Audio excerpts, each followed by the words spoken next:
Yeah, I've been around a lot of big stories, but there hasn't been a story in which people were having to deal with their own personal shock. People are affected in many different ways here tonight in the Manhattan area. We got to New York the next day. You could smell this strange smell in the air.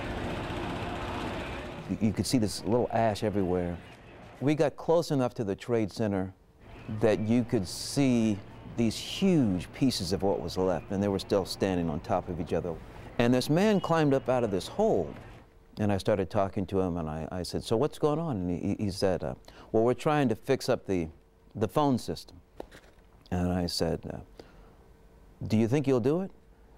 And I remember him looking at me, bald-headed man. He was sitting on the floor, exhausted. He'd been sleeping next to this manhole cover where he was the whole time.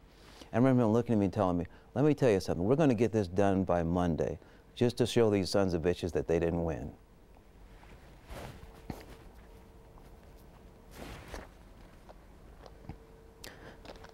And it was tough. It was really tough. But I was angry, I was upset. I was angry that the people on the planes were killed, the people in the buildings were killed. I was shocked. It was such a huge event that we had to do something that was different. And they decided that night that they wanted an editorial.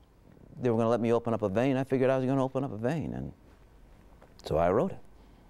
Unless a teardrop makes a sound, it is silent in Manhattan this evening. The nightlife, the traffic have stopped, but not the pain.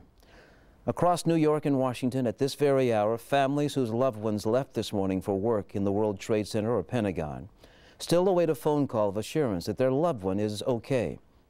That call will never come.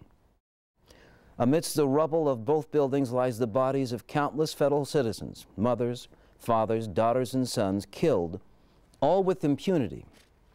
And killed not because they had done something wrong, but because they lived someplace special. Not New York, not Washington, but here in the United States.